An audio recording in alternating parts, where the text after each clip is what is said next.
بسم اللہ الرحمن الرحیم۔ السلام علیکم۔ ہمیشہ کی طرح آپ کی بہن لائی ہے بہت ہی پیاری کہانی اور بہت بڑے لیسن کے ساتھ۔ کہانی کا آغاز کرتے ہیں کہ بہو، یہ کیا بد ذائقہ کڑی بنائی ہے تم نے؟ ایسے بناتے ہیں کڑی؟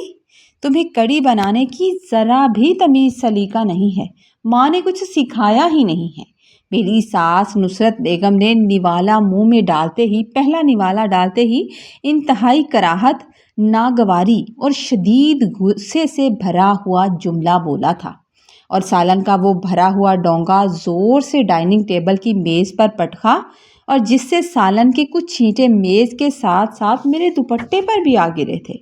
میں ابھی ساس کے اس اچانک اور تلخ رویے پر ہکا بکا کھڑی اپنا دل سنبھال رہی تھی، ان کی طرف دیکھ رہی تھی کہ میرے سامنے صوفے پر نیم دراز میری بڑی نند، جو طلاق یافتہ تھی، طلاق کے بعد اپنے دونوں بچوں سمیت ہمارے گھر میں مستقل آ کر بیٹھ گئی تھی، یہیں ہی رہتی تھی۔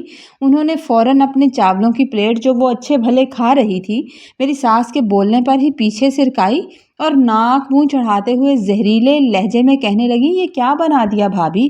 مجھے تو یہ ذرا بھی اچھی نہیں لگی۔ لگتا ہے آپ نے دل سے بنائی ہی نہیں، کیونکہ جب سے آپ اسکول سے آئی ہیں میں نے دیکھا ہے آپ کا موڈ تو خراب لگ رہا ہے، اور مجھے تو لگتا ہے کہ آپ نے اسی سڑے ہوئے جلے ہوئے موڈ کے ساتھ یہ کڑی بنا دی۔ جان بوجھ کر آپ نے ایسی ناگوار بنائی ہے کہ نہ یہ لوگ کھائیں اور بلکہ بھوکے ہی سوئیں تو بہتر ہے۔ ساس کو دیکھتے ہی وہ بھی باتوں میں شروع ہو گئی، اور میں حیران پریشان چہرہ لیے ان کی طرف دیکھ رہی تھی کہ میں تھکن سے نڈھال تھی۔ میری آنکھوں میں آنسو آ گئے کہ ان دونوں ماں بیٹی کا میں منہ دیکھنے لگی کہ میں نے باورچی خانے میں کھانا بنایا تھا۔ جب میں نے کڑی بنائی تھی میں نے چکھا تھا، کڑی ہر لحاظ سے بہترین، مسالے دار اور ذائقے دار بنی تھی، پھر نہ جانے ان لوگوں کو کیوں پسند نہیں آ رہی تھی۔ میں دور دراز کے گاؤں میں ایک اسکول میں بطور ٹیچر جو تھے اپنے فرائض انجام دیتی تھی، اور وہاں سے میں واپسی میں آئی، شدید تھکاوٹ، بسوں کے دھکے، سفر کی کوفت کے باوجود مسلسل 2 گھنٹے گرم اور حبس زدہ باورچی خانے کی تپش میں کھڑے ہو کر میں نے اتنی محنت سے یہ کڑی چاول تیار کیے تھے، کیونکہ سب کو پسند تھے۔ میں چاہتی تھی کہ سب خوش ہو جائیں، لیکن ان کے طنز، نخرے، جلی کٹی باتیں اور تانے تھے کہ ختم ہونے کا نام ہی نہیں لے رہے تھے۔ ابھی میں اسی صدمے، دکھ اور بے بسی کی کیفیت میں بالکل خاموش کھڑی اپنے آنسو ضبط کرنے کی کوشش کر رہی تھی۔ بہت مشکل سے میں کوشش کر رہی تھی کہ میری آنکھوں کا آنسو نیچے نہ گرے کہ میری بڑی نند نے انتہائی ڈٹھائی، بے حسی اور احکامیہ انداز میں مجھ سے کہا کہ چھوڑیں بھابھی، چھوڑیں، اب اس خراب کڑی کو کون کھائے گا؟ ذرا بھی ذائقہ نہیں آپ کے ہاتھ میں۔ یوں کریں کہ بس آپ باتیں بنانے کی بجائے جلدی سے باورچی خانے میں جائیں اور مجھے تو ایک انڈا فرائی کر دیں اور ساتھ میں ایک کرکرا سا پراٹھا بنا دیں، میں تو وہی کھا کر پیٹ بھر لوں گی، اب کیا کروں؟ میری آنکھوں میں بے بسی اور شدید دکھ کے گرم آنسو جاری ہو گئے۔ میں نے سوچا کہ میں نے اسکول سے میں آئی ہوں، مجھے خود بھی شدید بھوک لگی ہوئی تھی، اور تھکن کے مارے لیے جو میں نے اپنے لیے چاولوں کی پلیٹ نکالی تھی ان لوگوں کو دینے کے بعد میں کھانے کے لیے بیٹھنے ہی والی تھی، مگر میری وہ پلیٹ ویسی کی ویسی میز پر دھری رہ گئی۔ میں مجبور ہو گئی اور اپنے بوجھل، تھکے ہوئے اور کانپتے قدموں کے ساتھ دوبارہ اس گرم تپتے ہوئے باورچی خانے میں جا کر ان کی فرمائش پر پراٹھا اور انڈا تلنے کے لیے کھڑی ہو گئی تھی، کیونکہ انکار جو کرنا تھا وہ میں انکار کرنے کی جرت کر ہی نہیں سکتی تھی۔ اس گھر میں انکار سننے کی عادت کسی کو تھی ہی نہیں۔ میری ساس اور میری دونوں نندیں بالکل صحت مند تھیں، ہٹی کٹی تھی، موٹی اور بالکل تندرست عورتیں تھیں، لیکن اپنے ہاتھ سے ایک گلاس بھی پانی پی کر اٹھا کر پینے کی زحمت نہیں کرتی تھیں۔ انہیں لگتا تھا کہ یہ سب بہو کا فرض ہے اور بہو کو ہی ادا کرنا چاہیے۔ وہ سارا دن آرام سے صوفے پر پیر پھیلائے بیٹھ کر ٹی وی پر ڈرامے سے ڈرامہ دیکھتی، چپس اور بسکٹ کھاتی، جب اپنے لیے اور اپنے بچوں کے لیے بھی چولہا جلانے کے لیے وہ صبح سے شام تک میرا ہی انتظار کرتی تھی کہ کب جا کے میں اسکول سے واپس آؤں، کب جا کے چولہا جلاؤں اور انہیں گرم گرم کھانا ملے اور وہ لوگ کھائیں۔ اس کے علاوہ وہ لوگ چپس وغیرہ کھا لیا کرتے تھے اور میرے انتظار میں بھوکے بیٹھے رہتے تھے۔ ایک دور دراز گاؤں کے سرکاری اسکول میں بطور پرائمری ٹیچر کام کرنا کوئی آسان، آرام دہ یا معمولی کام نہیں تھا۔ سرکاری جاب تھی، بے شک بہت دور جانا پڑتا تھا، لیکن مجبوری تھی، میں چھوڑ نہیں سکتی تھی۔ روزانہ صبح منہ اندھیرے اذانوں کے وقت میں اٹھ جاتی تھی، نیند سے بوجھل آنکھوں کے ساتھ پورے گھر کے میں کام نپٹاتی تھی۔ سب کا ناشتہ بنانا، ساس اور نندوں کی چائے تیار کرنا، برتن دھونا اور پھر بھاگتے ہوئے گھنٹوں کا دھکوں والا لوکل بسوں کا سفر یا رکشوں کا سفر کر کے اسکول پہنچنا میری روزمرہ کی سختی اور عذابناک روٹین بن چکی تھی۔ دن بھر اسکول میں درجنوں شریر بچوں کا شور برداشت کرنا اور پڑھائی کا شدید دماغی بوجھل جھیلنے کے ساتھ ساتھ حاضری کے رجسٹر مکمل کرنا، اسکول کے بھاری انتظامی کام سنبھالنا، انسان کے جسم اور دماغ کی تمام تر توانائیاں، یہ سب کام جو تھے وہ نچوڑ لیتے تھے۔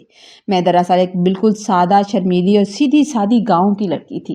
مجھے ان لوگوں کی طرح چلاکیاں نہیں آتی تھی۔ میری تربیت بہت سادگی، شرم و حیا اور شرافت کے ماحول میں ہوئی تھی۔ میرے ماں باپ بہت ہی شریف آدمی تھے اور گاؤں کے سادہ سے ماحول میں رہتے تھے۔ نہ تو مجھے شہر کی چلاکیوں اور عیاریوں کا پتہ تھا اور نہ ہی باتیں بنانا آتا تھا۔ چالیں چلنا یا کسی کو دھوکہ دینا بالکل نہیں جانتی تھی۔ جب میری شادی ہوئی، میرے رشتہ آیا، اس گھر کا میرے لیے رشتہ آیا تو میرے والدین خوشی سے پھولے نہیں سمائے تھے، کیونکہ میرا شوہر زاہد دبئی میں ایک اچھی جگہ پر ملازم تھا، بہت اچھی جاب کرتا تھا اور وہ اپنے ماں باپ کا اکلوتا بیٹا تھا۔ میرے والدین نے اپنے سادہ اور معصوم ذہن کے مطابق یہی سوچا تھا کہ لڑکا پردیس میں اچھا کما رہا ہے تو ہماری بیٹی کو وہاں کوئی دکھ نہیں دیکھنا پڑے گا، وہ ہمیشہ خوش رہے گی اور ملکہ بن کر راج کرے گی اور کبھی کسی چیز کی کمی نہیں آئے گی تو ہم بھی مطمئن رہیں گے۔ جبکہ دوسری طرف میرے سسرال والوں کی سوچ بالکل الگ، گہری اور چالاکی پر مبنی تھی۔ تب میری جاب نہیں تھی، تب میں جاب نہیں کرتی تھی۔ انہوں نے مجھے اپنے بیٹے کے لیے پسند ہی اسی لیے کیا تھا کہ گاؤں کی ایک سادہ، شریف اور کم گور دب کر رہنے والی لڑکی کی ان کے گھر جب آئے گی تو نہ کوئی نخرہ کرے گی اور نہ ہی کسی بات کا جواب دے گی اور نہ ہی اپنے حقوق مانگے گی، نہ زبان چلائے گی اور گھر بھر کے تمام کام ایک وفادار اور مفت کی ملازمہ کی طرح چپ چاپ خاموشی سے کرتی رہے گی۔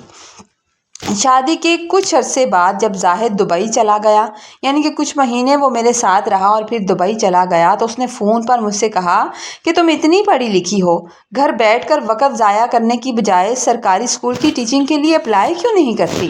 میرا دوست بتا رہا تھا کہ ٹیچنگ کی جاب آئی ہوئی ہے تو تم اپلائی کرو۔ زاہد نے خود ہی مجھ سے فون پر تمام تفصیلات لیں، شہر سے فارم وغیرہ اپنے دوست کو بول کر میرے سارے کاغذات تیار کروائے اور ٹیسٹ کی تیاری کی ہدایت دے دی۔ میری قسمت اچھی تھی کہ میری محنت رنگ لے آئی اور جب میں نے ٹیسٹ دیا تو میرا ٹیسٹ بھی کلیئر ہو گیا اور میرا انٹرویو بھی پاس ہو گیا اور مجھے ایک سرکاری اسکول میں پرائمری ٹیچر کی مستقل نوکری مل چکی تھی اور میں یہ جاب کے بعد بہت خوش تھی۔ میرے ماں باپ بھی بہت خوش ہوئے تھے کیونکہ ہم نے غربت کی زندگی گزاری تھی، لیکن میری نوکری لگتے ہی اور تنخواہ کا سنتے ہی میرے سسرال والوں کے دل اور ان کے چہرے، ان کا رویہ، ان کی نیتیں یک دم سے بدلنے لگی تھی۔ جب مجھے پہلے مہینے اسکول سے یہ خبر ملی کہ میری پہلی سرکاری تنخواہ کا چیک اور بینک کا ATM کارڈ بن کر آنے والا ہے تو میری ساس نصرت بیگم نے اسی وقت مجھے اپنے کمرے میں بلا لیا۔ کمرے میں مجھے بلوایا اور بٹھایا۔ وہ ڈریسنگ ٹیبل کے ساتھ بیٹھ کر بڑی شان سے منہ پر پاؤڈر اور لپسٹک لگا رہی تھی۔ وہ ہمیشہ تیار شیار ہو کر رہتی تھی۔ بے شک میرے سسر کا انتقال ہو چکا تھا، لیکن میری ساس کو سجنے سنورنے کا بہت شوق تھا۔ انہوں نے بڑے شاطرانہ، سیانے اور نرم انداز میں میرے ہاتھ پر ہاتھ رکھ دیا۔ کہنے لگیں، دیکھو بہو، زاہد میرا اکلوتا بیٹا ہے، وہ دبئی میں دن رات محنت کرتا ہے، اس کی پوری تنخواہ سیدھی میرے بینک اکاؤنٹ میں آتی ہے۔ اس نے مجھے ہی سب کچھ لیتا دیتا مجھے بنا رکھا ہے۔ اب چونکہ تمہاری بھی سرکاری جاب لگ گئی ہے تو اس گھر میں برابری اور انصاف ہونا چاہیے۔ جیسے بیٹے کی تنخواہ پر ماں کا حق ہے، ویسے ہی تمہیں بھی اپنی تنخواہ کا ATM کارڈ اور چیک بک چپ چاپ میرے حوالے کر دو تاکہ گھر کے تمام اخراجات اور بچت میں اپنی مرضی سے چلاؤں اور گھر کو اچھے سے چلاؤں جیسے کہ میں چلاتی آ رہی ہوں۔